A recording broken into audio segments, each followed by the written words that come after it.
Call Halayim La, Yahweh Ba'ashem, Yahweh Shah, Ba'ashem Rakakudash. Want to give double honor to the elders and apostles of Great Millstone. Shalom. Today's topic is going to be about prophets. I'm gonna first go to First Samuel 9:9.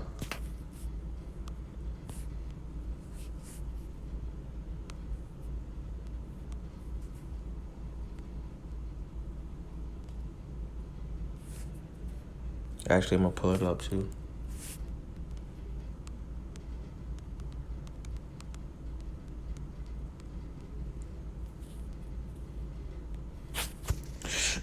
Shlaki. All right, so it reads, 1 Samuel 9:9. Before in Israel, when a man went to inquire of power, thus he spake, come and let us go to the seer, for he that is now called a prophet was before time called a seer. So, like back in the beginning times, like prophets were referred to as seers, and I'm gonna go to back to the concordance. All right, so a prophet is an inspired man, prophecy that prophesy, prophet. All right, so I'm going 52. All right, to speak by inspiration and prediction. So prediction. All right, so then I'm gonna go to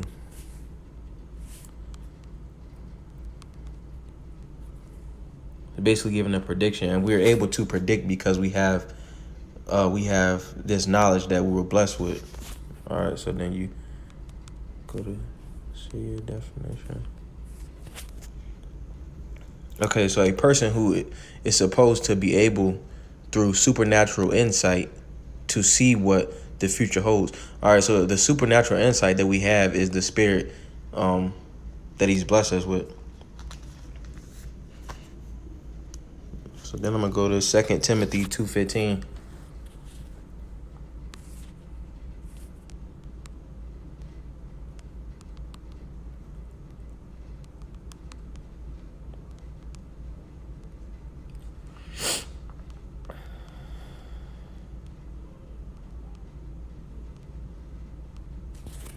Be diligent to present yourself approved. Oh no, it's like KJV.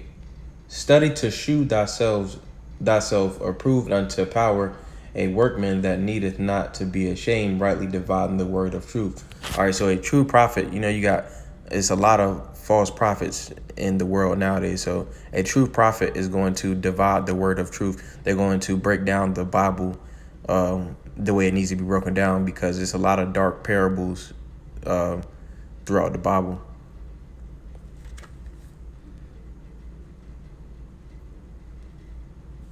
All right, so now I'm going to go to 1 Peter 4:11.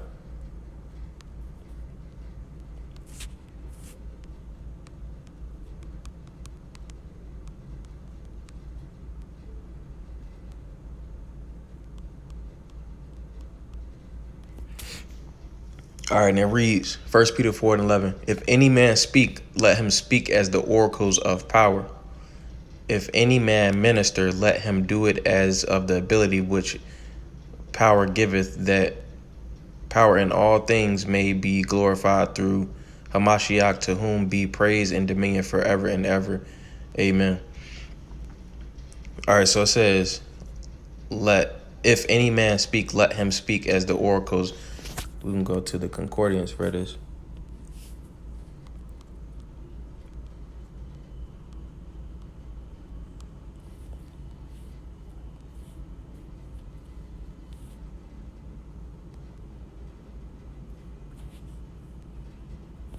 So oracles comes from the Greek transliteration of lagios, something like that.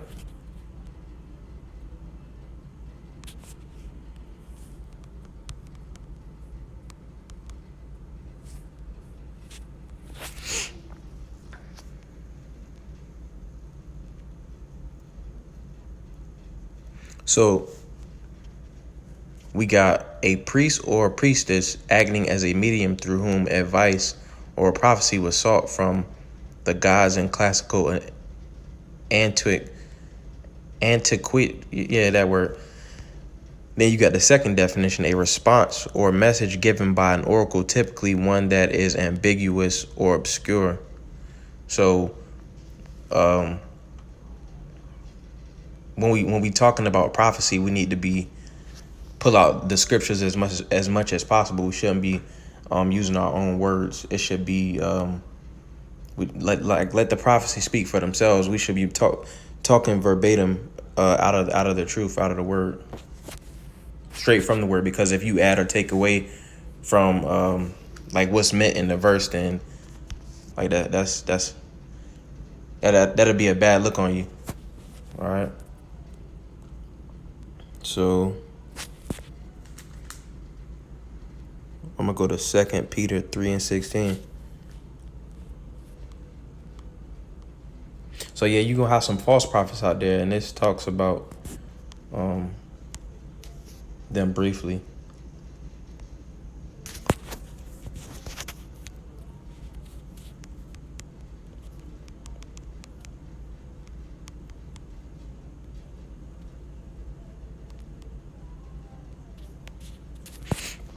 Second Peter 3:16, and it reads, as also in all his epistles, speaking in them of these things, in which are some things hard to be understood, which they are unlearned and unstable, rest as they do also the other scriptures unto their own destruction. So it's gonna be people that sit here and take it's a lot of people in the world that sit here and take and misinterpret these scriptures, and it's only gonna lead to their own destruction, because the word was only meant for the elect of Israel. All right, so I'm going to go ahead and move on to Matthew 15 and 14.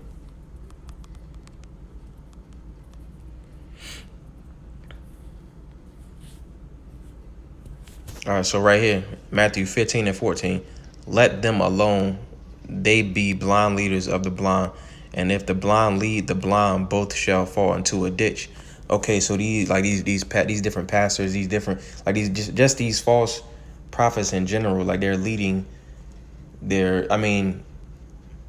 may seem as if they hold on. Matter of fact, if the blind lead the blind, both shall be they gonna come to you like a sheep in wolves' clothing. Let me see if I can get that.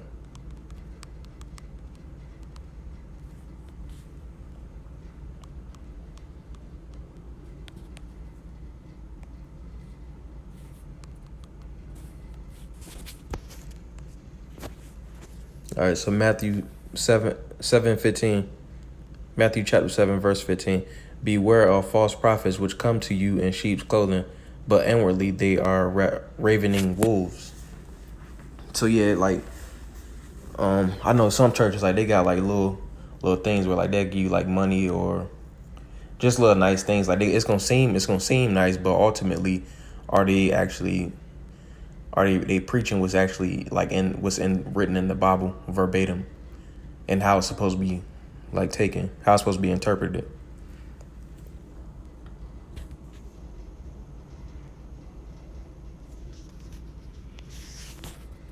I'm gonna go to Isaiah 8 and 20.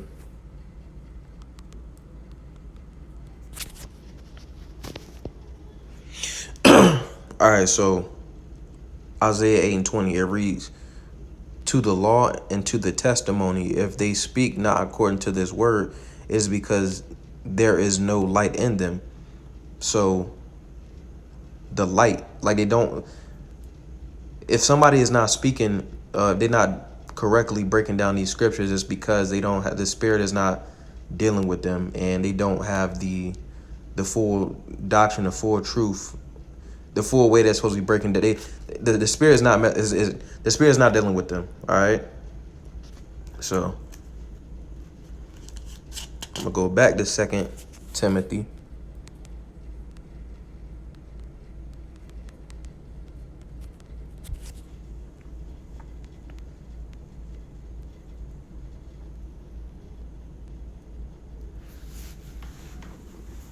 All right, to reiterate, 2 Timothy 2:15, study to shew thyself approved unto power, a workman that needeth not to be ashamed, rightly dividing the word of truth. So a true prophet is going to break down these scriptures and interpret it how it's supposed to be interpreted. The Spirit is dealing with a true prophet if he's breaking down the scriptures in the correct way. All right, so you might ask yourself, like, who are the prophets that he sent in these days? Because he said that he will send the prophets in the end times will be back on this earth. All right, so we can go to Daniel 12:13. But go thou thy way till the end be, for thou shalt rest and stand in thy lot at the end of the Slaki. But go thou thy way till the end be, for thou shalt rest and stand in thy lot at the end of days. Let me see if I can get it in a different version.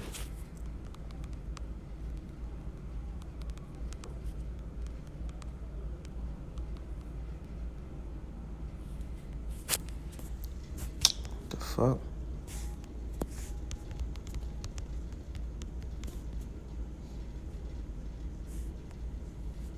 All right. So as for you, go your way till the end, you will rest, and then at the end of days, you will rise to receive your allotted inheritance.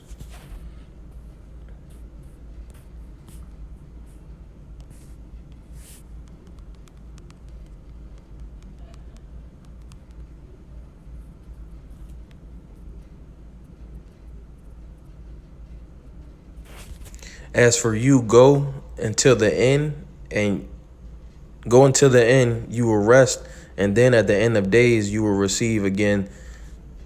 You will rise again to receive the inheritance set aside for you. So this is predestination.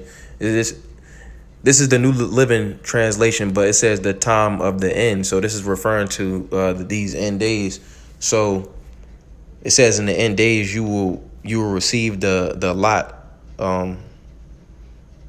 Basically I'm paraphrasing, the lot appointed to you or set aside for you. So in these end days you're going to get your reward, and the reward can be either negative or positive. It's just like what you get for something that you did. Or since this is all predestination, like some people going to inherit certain things and other people aren't. So in these end days, basically everybody is standing in their true position. So the prophets that were of old, they are here today, and if you really sit there and look, like the true prophets, as I reiterate, are the men that are breaking down the scriptures correctly,